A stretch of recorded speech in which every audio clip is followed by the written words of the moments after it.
Have you ever felt mad not to be invited to a cool party? Have you ever wanted revenge so badly that you cursed out loud?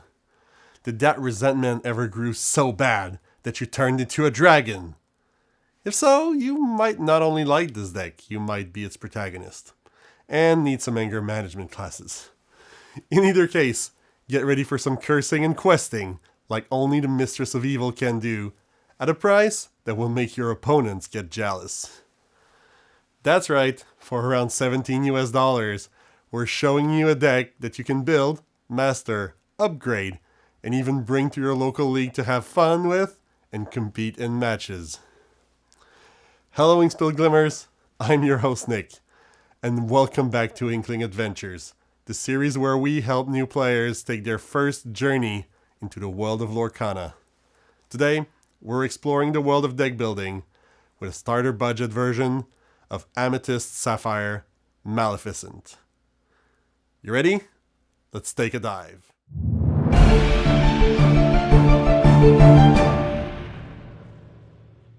Amethyst Sapphire, sometimes called Blurple, is a deck that's gotten a lot of legs with the arrival of Shimmering Skies.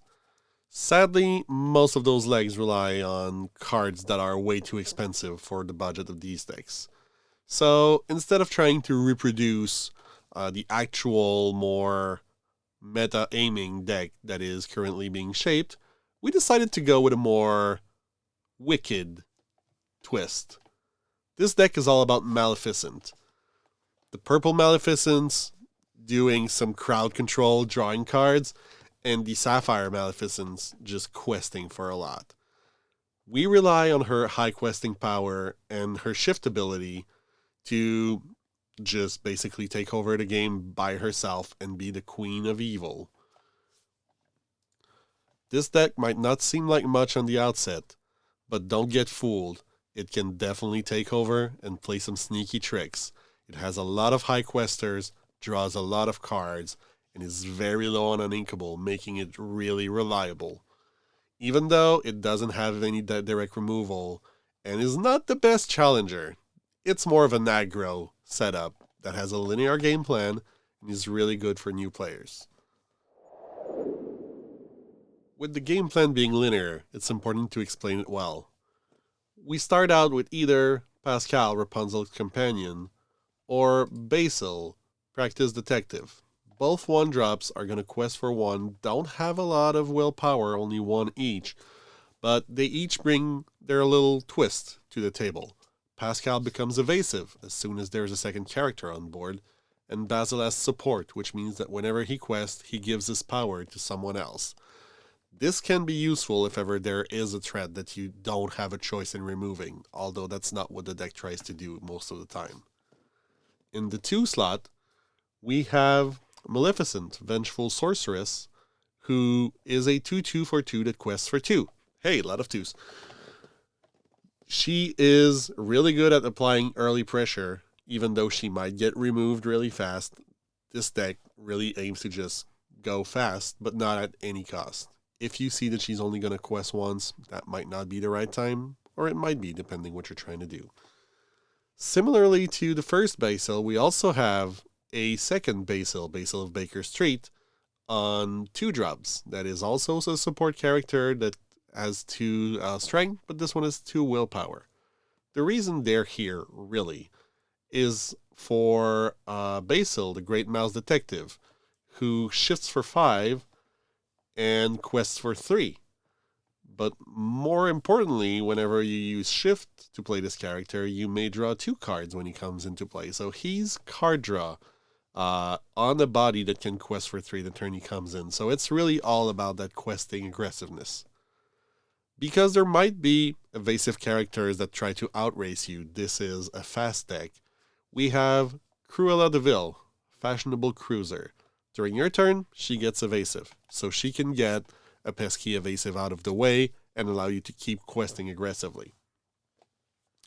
In the 3 slot, we have 2 Maleficents. Hey, more Maleficents for the Maleficent deck. The first one, Maleficent Sorceress, says when you play this character, you may draw a card. Really simple. You play her, she replaces herself. Really basic. Maleficent Vexed Partygoer, on the other hand, is a 0/4 that quests for 2, so she quests for more.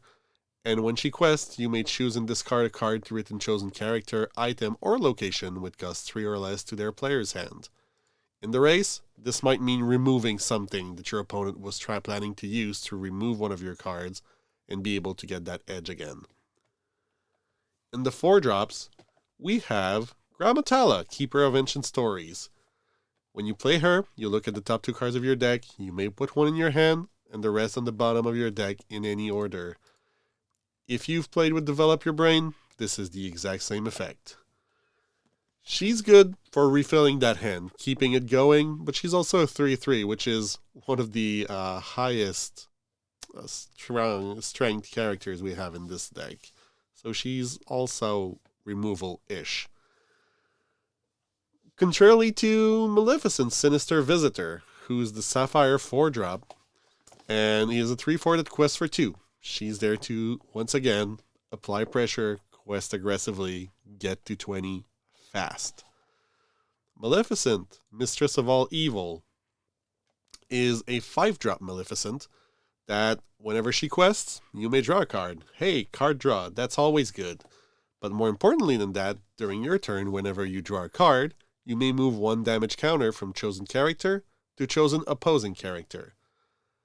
Note that it doesn't say chosen character of yours. So if you want to move damage around from their big characters to their small characters to kill them, you can do that, or vice versa. Or if you want to remove damage from your characters to try and hurt their characters, you can do that as well. And that includes the card draw at the beginning of your turn. So use it effectively. The last 5-drop is also a Maleficent. Maleficent Uninvited. She's a 3/6 that quests for 3 that was making waves during the first chapter meta because of how aggressive she is. So we're keeping with the theme here. Basil the Great Mouse Detective is a card we've already talked about. So we're going to shift to Robin Hood, Unrivaled Archer. He's a 4/4 for 6. That whenever you play this character, if an opponent has more card in their hand than you, you draw a card that quests for 2, and that also has evasive during your turn. So he's also more of a removal, if you wish.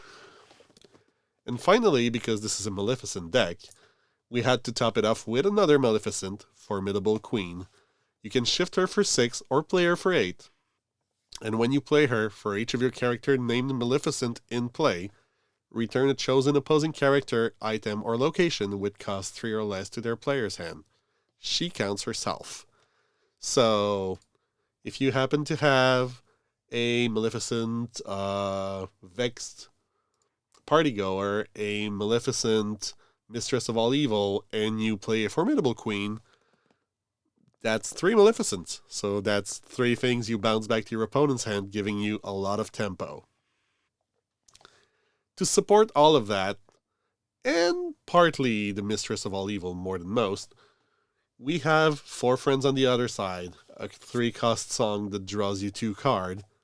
4 How Far I'll Go, a card that's going to ramp you for 4, and also put a card back into your hand from the top 2 of your deck. And the Sing Together for Sapphire, Dig a Little Deeper, which allows you to look at the top 7 card of your deck, put 2 of them in your hand, and the rest at the bottom of your deck in any order. So that's a lot of dig to find the right answer that you need. Keep in mind that this could be changed for a Finder's Keeper, which is an action and unsingable, but will simply draw you 3 cards for 5 ink. Also of note, How Far I'll Go, Dig a Little Deeper, and Grammatala are not considered card draw, so they will not trigger Mistress of All Evil.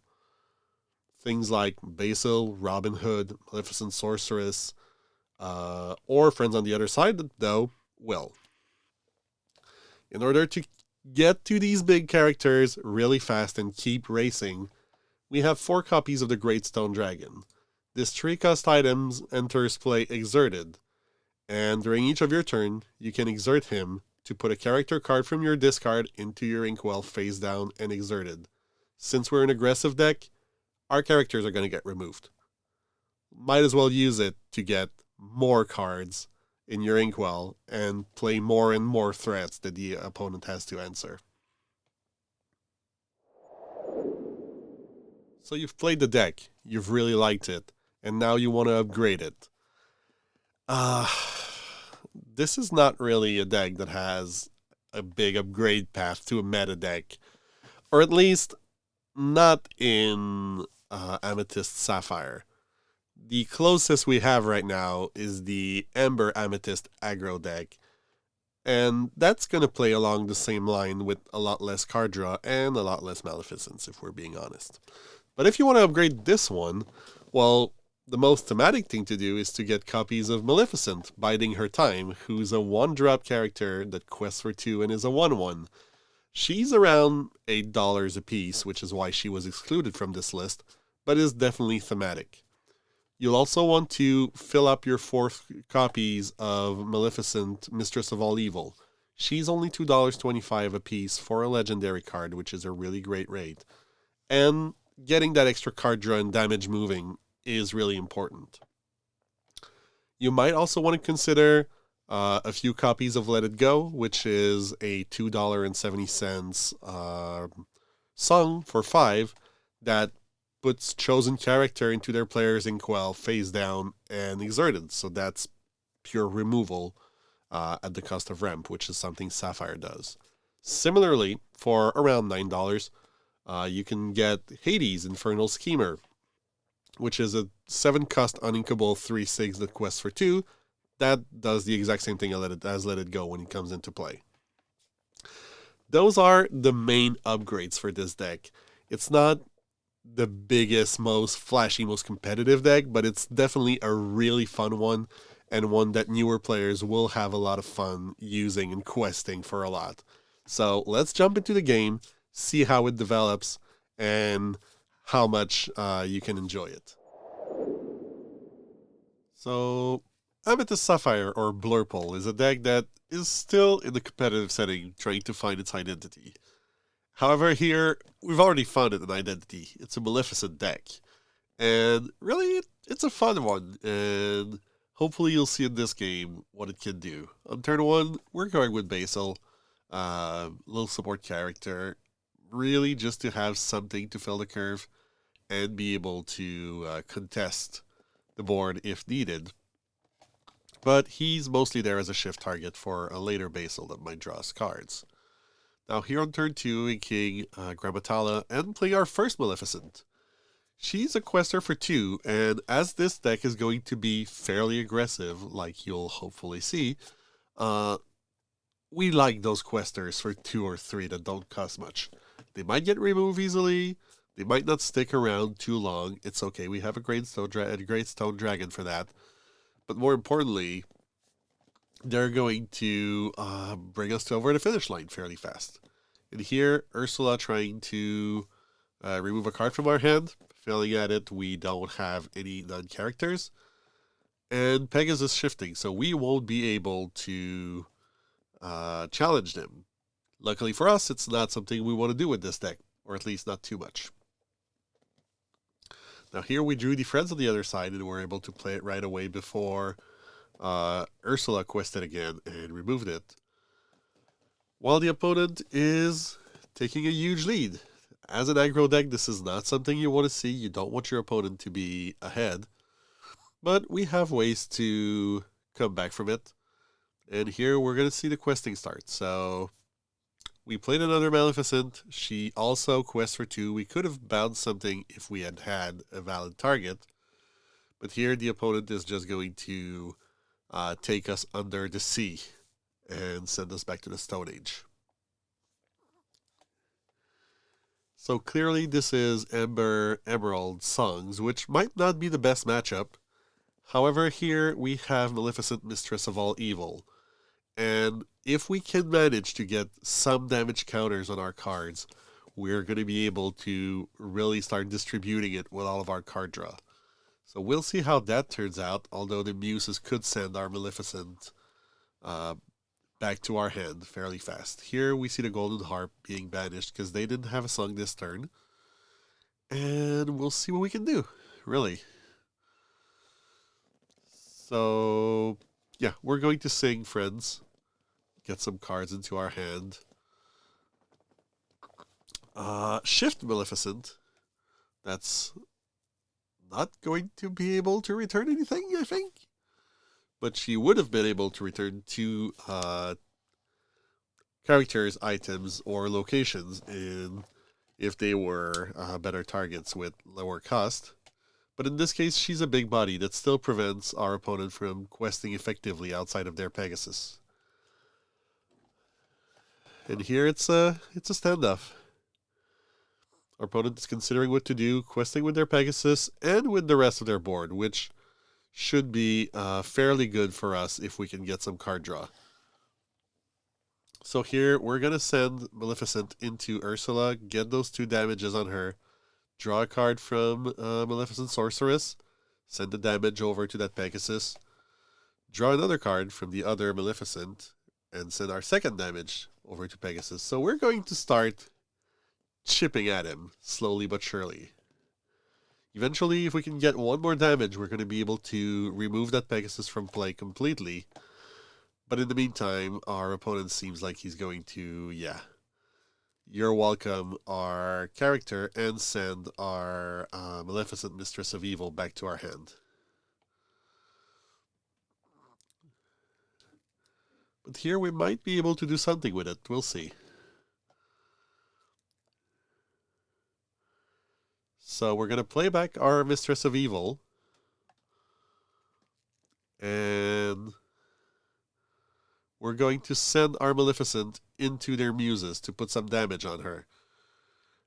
And then, with friends on the other side, we're going to take that damage from the muse, send it to the Pegasus, remove it, and then quest with our Maleficent. Opponents at 17, they have pretty much lethal on board. So we take our first card of the turn, send 1 damage over to that Ariel, trying to remove her and prevent her from getting that extra 2 lore. We'll see if we can manage it. So this is a tight spot. We're supposed to be an aggro deck, and here we are playing control. It's not an easy position for the deck, to be completely honest. But we're going to dig, try to find out. And here with how far I'll go, we do find something. One for our Inkwell, the other one for our hand. We do find a Shift Basil. So we are going to, once again, put 2 damage on the Muses. Put a small Basil, shift onto him to draw 2 cards, and then send those 2 damage counters over to the Ariel to remove her. Now, with the remaining ink, we're going to play a Great Stone Dragon, and it enters Exerted. And we'll see if we can stave off the opponent. Opponent who's at 19 as we speak. So that's going to be a tough one. We're going to put one of our cards into our Inkwell. Can we remove those 2 cards? That's the question.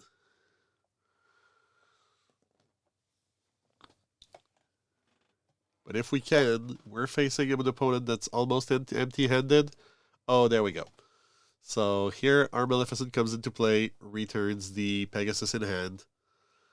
We are probably going to challenge the Muses. Yeah, there we are.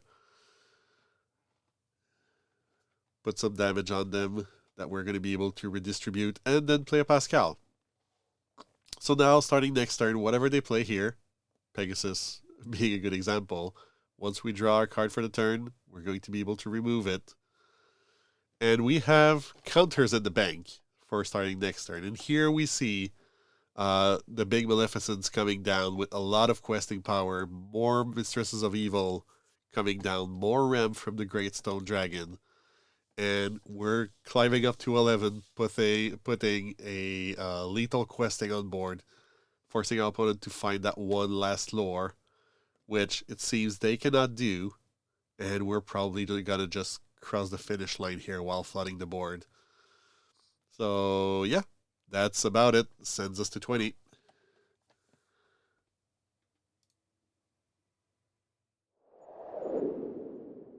Wow. What an ending. As you can see, the deck pivoted away from aggressive to control and was able to capitalize on our opponent giving us a single target to start moving that damage around and remove their characters while they were at 19 lore, before flooding the board with heavy questers and sprinting across that finish line. How's that for an evil trick? That's going to be it for today, folks. Don't forget to like, subscribe, and comment with the card that you would put in the deck if you were the one building it. We'll see you tomorrow, but until then, keep on questing.